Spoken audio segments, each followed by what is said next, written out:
Hello friends, आज की इस वीडियो में हम पब्लिक पॉलिसी क्या होती है और इसके क्या कैरेक्टरिस्टिक्स हैं, विशेषताएं हैं, इसको काफ़ी डिटेल में समझेंगे। तो प्लीज़ फ्रेंड्स वीडियो में एंड तक बने रहें और एट द एंड ये टॉपिक आपको क्लियर हो जाएगा।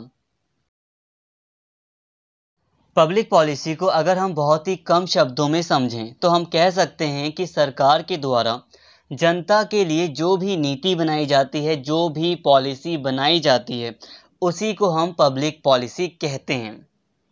दोस्तों, हर देश की पब्लिक पॉलिसी अलग होती है। इसका कारण ये है कि हर देश की आर्थिक और सामाजिक दशाएं, social and economic condition, economic needs अलग होती हैं। इस वजह से वहाँ की पब्लिक पॉलिसी भी अलग होती है।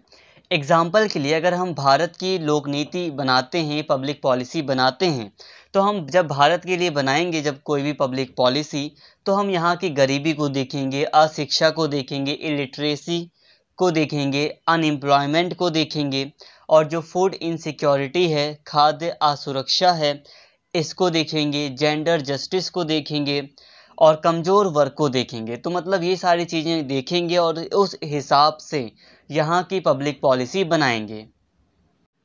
तो भारत की सोशल एंड इकोनॉमिक कंडीशन अलग हैं और अमेरिका की कंडीशन अलग हैं। तो इस हिसाब से अलग अलग देशों की अपनी अलग अलग पब्लिक पॉलिसी होती है। अब आगे बढ़ने से पहले, लोक नीति को और भी अच्छे से समझने से पहले हम इसकी कुछ डेफिनेशंस को, परिभाषाओं को देख लेते हैं। थॉमस आर डाई के according public policy is whatever government choose to do और नॉट टू डू। लोक नीति वो है जिसके अंतर्गत या तो सरकार कुछ करती है या कुछ नहीं करना चाहती। इसके अलावा विलियम जेनकिंस के अनुसार लोक नीति, पब्लिक पॉलिसी वो है जिसमें एक जो पॉलिटिकल जो एक्टर्स होते हैं, लाइक जो सरकार होती है, सरकारी ऑफिसर्स होते हैं, लाइक इंस्टीट्यूशंस जैसे कि कार्यपालिका, एग्जीक्यूटिव वगैरह, तो ये कुछ लक्ष्यों को, गोल्स को डिसाइड करते हैं और उस गोल्स को पाने के लिए, उन गोल्स को पाने के लिए कुछ डिसीजंस लेते हैं। तो यही है पब्लिक पॉलिसी विलियम जेनकिंस के अकॉर्डिंग।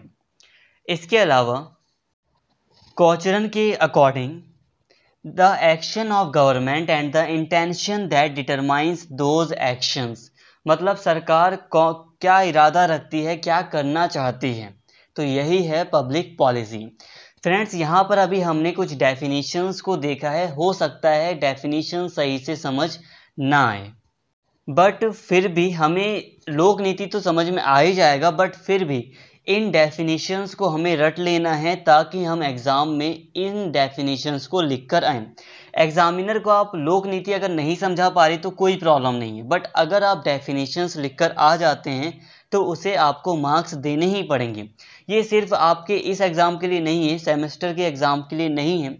आगे भी अगर आप यूपीएससी लेवल के एग्ज़ाम देते हैं तो वहाँ पर भी इन परिभाषाओं का, डेफिनेशंस का बहुत बड़ा रोल है।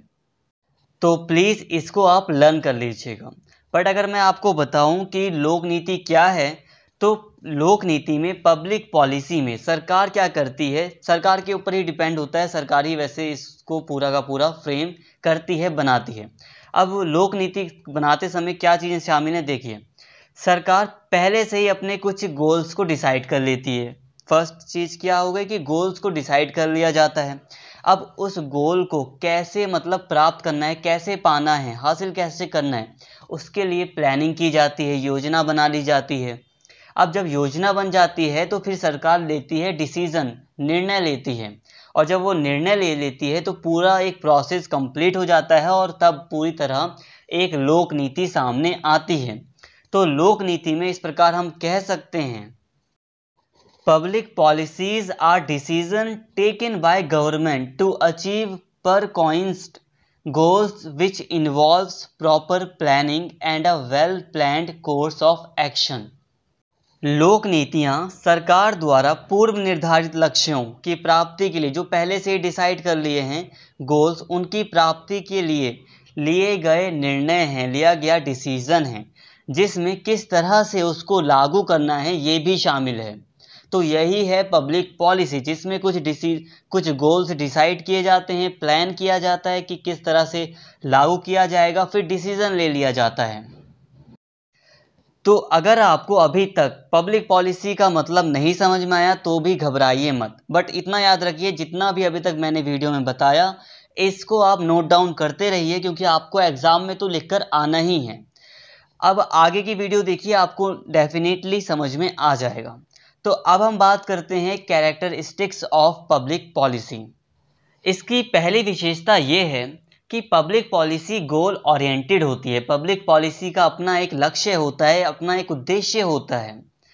इसकी एक दूसरी विशेषता ये है कि public policy is a course of action not merely a decision. देखो, पब्लिक पॉलिसी सिर्फ एक डिसीजन नहीं है कि हाँ इसे एक ये डिसीजन ले लिया सरकार ने कि हाँ ऐसा ऐसा काम होगा।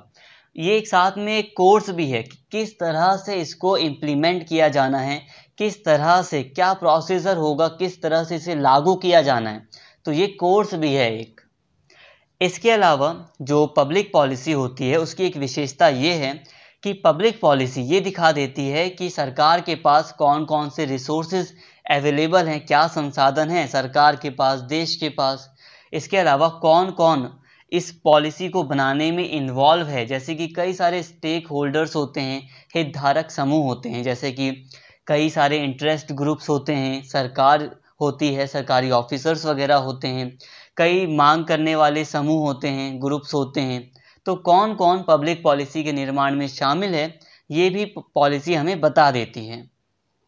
इसके अलावा public policy is outcome of a strategic and ethical process. अब देखो, जो पब्लिक पॉलिसी है वो एक रणनीतिक और नैतिक प्रक्रिया का परिणाम है। पब्लिक पॉलिसी बनाते समय जो सामाजिक वैल्यू होती हैं, सामाजिक मूल्य होते हैं, उनका भी ध्यान रखा जाता है। अब और एक अच्छी स्ट्रेटजी को फॉलो किया जाता है। इसके अलावा public policy is highly dynamic. जो पब्लिक पॉलिसी होती है वो काफ़ी गतिशील होती है, समय के साथ बदलती रहती है। अब समय के साथ हम देख रहे हैं कई सारे नए पर्यावरण से, इन्वायरमेंट से रिलेटेड मुद्दे सामने आ रहे हैं, तो अब पब्लिक पॉलिसी उनको भी लेकर बनाई जा रही है। अब कई 100 सालों पहले इन्वायरमेंट्स को लेकर कौन सी गवर्नमेंट इतनी सारी पॉलिसी बनाती थी, बट आज सारी की सारी गवर्नमेंट्स बना रही हैं।